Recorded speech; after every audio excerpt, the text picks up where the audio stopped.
নমস্কার জনগণ, কেমন আছো তোমরা সবাই? আশা করি ভালো আছো।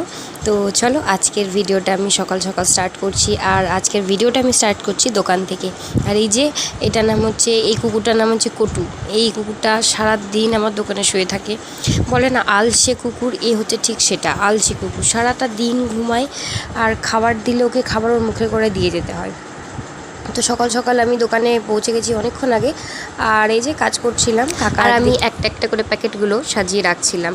তো সেগুলোই প্রায় কাকা এখন প্যাকেট করা কমপ্লিট হয়ে গেছে। আর এই যে আমাদের দোকানে সব সকালবেলা এখন কাজকর্ম চলছে। আর আমি আজকে একটু আইডিয়া খাটিয়ে আমাদের মিষ্টির আলমারির উপরে আমি ক্যামেরাটাকে লাগিয়ে দিয়েছিলাম। দেন তারপর ব্রেকফাস্ট করলাম। আর আগের দিন রাত্রে ওটস ভিজিয়ে রেখেছিলাম, খেজুর দিয়ে ওটা খেয়েছিলাম। তো তারপর আর কোনো ভিডিও নেওয়া হয়নি, দোকানে প্রচুর ভিড় ছিল। তারপরে চলে এসেছিলাম বাড়ি। তো এটা ঠিক বিকেলবেলাটা। বাড়ি এসে চান টান করে একদম খাওয়া দাওয়া করে দুপুরে একটা লম্বা টানা ঘুম।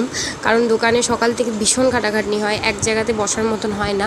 আর মা থেকে উঠে দেখি খাটের মধ্যে, বারান্দার খাটের মধ্যে দেখি এক চিকচিকি আম পড়ে। তো মাকে জিজ্ঞাসা করলাম, মা বললো মামা এসেছিলো, মামা অফিস থেকে ফেরার পথে এই আমটা দিয়ে গেছিলো। কারণ ঘুমাচ্ছিলাম, ডাকেনি, আর মায়ের সাথে কথা বলেই চলে গেছে। আমি কথা বললাম যে ডাকতে পারতে একটু চাটা করে দিতাম। তো দিন তারপর আমি আমার চা করে নিলাম, লিকার চা, পাতা দিয়ে ঢাকা দিয়ে রেখেছিলাম। চাও কমপ্লিট হয়ে গেছিলো তখন। তো এই যে আমটায় মায়ের সাথে কথা বলছিলাম, আর আমটা নিয়েই কথা চলছিল। তো তারপরে এই যে চাটা এখন ছেঁকে নেব, লিকার চা, চিনি ছাড়া। আর সত্যি কথা বলতে কী বলো তো, যারা চা খেতে একটু ভালোবাসে না, তারা বাইরে গেলেও, কোথাও ঘুরতে গেলেও বলে একটু চা খাবো, ট্রেনে গেলেও চা খাবো। আমি তো স্পেশাল করে বাইরে যাই বিকেলবেলা মাঝে মাঝে চা খেতে। আর আমি তো বেশ ভালোবাসি, বেশ মানে খুবই ভালোবাসি, বাট চিনি ছাড়া। তো সন্ধ্যাবেলা বসেছিলাম, বসে থাকতে থাকতে কাকিমা কেটে দিল আম, মা শুয়েছিল, আমি আর এই যে রূপালি দি দুজন মিলে বসে আম খাচ্ছিলাম আর আমাদের ভিডিও নিয়ে কথা বলছিলাম।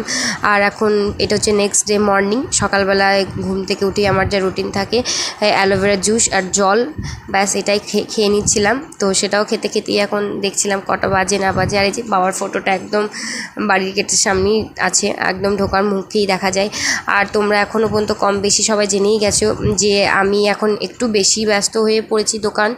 আর আমার একটা আলাদা করে বিজনেস আমি স্টার্ট করেছি, সেটা হচ্ছে রিঙ্কি ক্রাফট অ্যান্ড ক্রিয়েটিভিটি বলে একটা পেজ করেছি ফেসবুকে। তোমরা যদি দেখতে চাও সার্চ করতে পারো রিঙ্কিস ক্রাফট অ্যান্ড ক্রিয়েটিভিটি। ওখানে কাস্টমাইজভাবে আমরা গিফট বক্স বানিয়ে দিই এবং আমরা শাড়িও সেল করি। তো বেশিরভাগ চাহিদা হচ্ছে তোমার কাস্টমাইজ গিফট বক্সেরই। তো তারই মধ্যে এই যে দেখো, এখন অনেকক্ষণ বকবক করলাম। আর এখন বকবক করতে করতে কাকা, কাকিমা আর আমার ভুতু ভাই, এই তিনজন মিলে এখন চলে যাবে ভুতু ভাই স্কুলে। আর এই যে বদমাস ভুতু যাচ্ছে এখন স্কুলে সকাল সকাল, মুখটা একদম বেজার করে থাকে স্কুলে যাওয়ার সময়।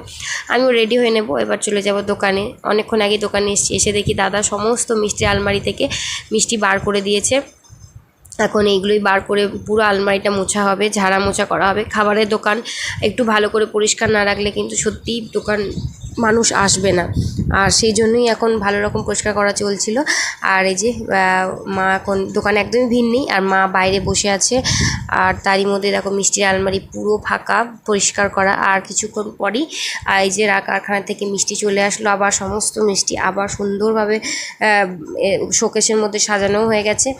আর এর মধ্যে কিছুক্ষণ পরে এবার আমি চলে যাব বাড়ি। তো এই যে বাড়ি যাওয়ার জন্য অলরেডি বেরিয়ে গেছি। তো অ্যাজ ইউজুয়াল প্রান্তিকের রেলগেট বিখ্যাত, বাবারে আমার মনে হয় তালিদ রেলগেটকে হার মানিয়ে দেবে, সর্বদাই পড়ে থাকে।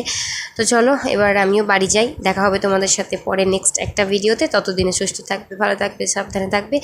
টাটা, খুব তাড়াতাড়ি দেখা হচ্ছে নেক্সট একটা ভিডিওতে।